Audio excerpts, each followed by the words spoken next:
Now, in the last decade, we've had to bid farewell to the great musicians that pioneered the Afro soul genre in South Africa. But 2019 sees us ushering in a new generation of soul musicians like Leon John, who's got a beautiful voice, a gut-wrenching voice, and he makes music almost hymnal in nature.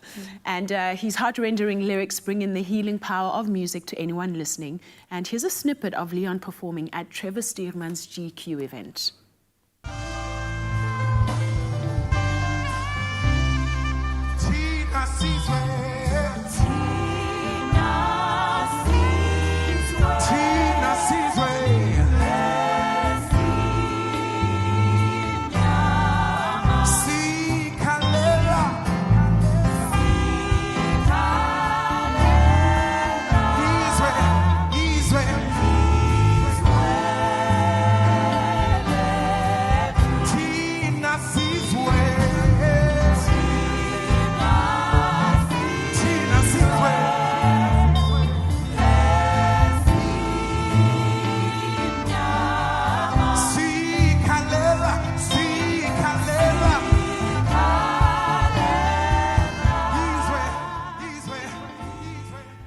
Wow, you have an incredible voice. It's a powerful voice. Thank you so much. Tell me about that moment when you knew you had this amazing voice. Apart from just people telling you your voice is great, I'm sure there's that place that you rest in when you eventually go, I actually have something powerful inside me. I actually didn't know. Somebody told me, a music teacher in year 7 told me, he picked me out from like a class thing, choral line, we're like doing R. Kelly's song, and we've cancelled now, but we don't talk about it. Yeah, we've cancelled. Exactly. So he picked me out and was like, yeah, do you know you can sing? And I had no idea. And then from then on, it just became a thing. But I knew that I wanted to be kind of a singer and a musician a couple of months after that, when I was about 11, after I watched Dreamgirls. Exactly. And I remember distinctly, my father was like, you know, in the other corner working, and I went to him and I was like, Dad, I really want to be a singer. And he was like, okay, whatever, you know. And then lo and behold, here I am. Lo and behold, here you are. Yeah. I want to find out more about those years, Bonnie. You were so right by saying he kind of settles into his voice, and you're so confident within it. Have you always had that? Talk to me about your growing up. I've never really thought about it, really. I suppose to kind of say that I've grown into my confidence is implying that there was a point at which I wasn't, or rather that I am confident. Now I've just always just been. I've lived in a household where my father just let me kind of discover myself and know myself, and my mother as well. And I suppose kind of growing up outside of my own context, you know, outside of kind of Southern African, I'm Zimbabwean and also South African as well, sort of Karanga and Xhosa, a mix. But I grew up in Cairo, in Egypt, and kind of growing up in an environment that was entirely my own, and kind of growing up in other places as well, kind of taught me to have an inner me. Right, that's beyond kind of what happens outside. A strong one, yeah. Exactly. A strong one too. Exactly. So tell us about the kind of music you sing about. What things do you love talking about? I mean, for someone your age, they're quite. I mean, they're quite heavy. A little bit. I mean, I talk about and I sing about what I know. Which is kind of, my life so far has been defined by mental illness. I lost a brother in 2010 to suicide, and other relatives as well, like two other cousins to suicide as well.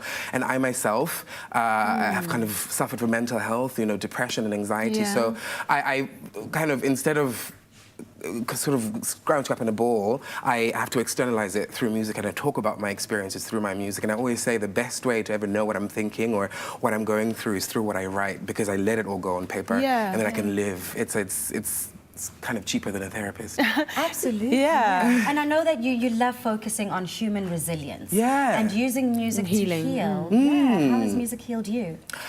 I mean, like I said, it's been a place of solace for me, and I find something kind of strikingly beautiful about turning something very, very ugly into something beautiful as well, and that kind of transformation. And I've been kind of rather inspired by women musicians throughout my life. Your good friend, who I love. She's amazing, Oh my God, I've met her like a couple of times. I've taken a picture of her. I adore her. And kind of the work of women and how they're able to take all of these like dense and dark things and turn them into music that like transcends and inspires other people. Like, it's just be so, you know, that's the one thing that has sparked with me and stayed with me. What has kept me sane. You dress quite priestly. Tell us about your choice of dress. I kind of fell into it. It wasn't by choice. I mean, obviously, kind of given my history of growing up in the Middle East, you know, that's kind of come into itself, maybe subconsciously. It just kind of happened, more so out of comfortability than anything else, because, you know, it's a lot easier to slip on a thing and go than having to worry about putting together 3 different pieces. But through that, I then discovered how to then work it out and make it, you know, and I'm quite tall as well, and it's difficult to find things that, it's the whole thing. But it's come into its own, it's become its own thing. I love it. And you have such a strong identity. I mean, you stand out in a crowd, and rightly so. Rightly so. Your music too stands out. Talk to me about your sound. It's soul music. Like I said, it's translating pain and kind of dark, terrible things into kind of hope. I think that's what soul music is, although it talks about really the kind of dark things at the end of it. When you're listening to it, there's always a glimmer of hope. That's what's always inspired me and stuck with me, and that's what I want to create as well.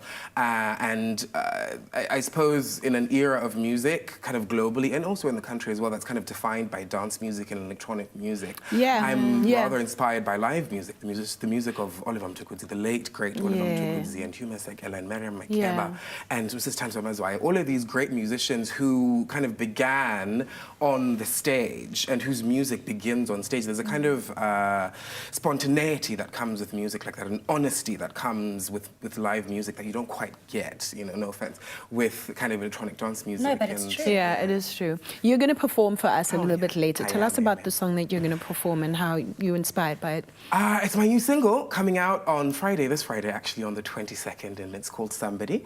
And it's about my late brother. It's me kind of processing his death and kind of speaking about it, but through my own personal lens as well, kind of imagining what he would have felt in those kind of last final moments on his own in a foreign country. Died in Malaysia, can you imagine?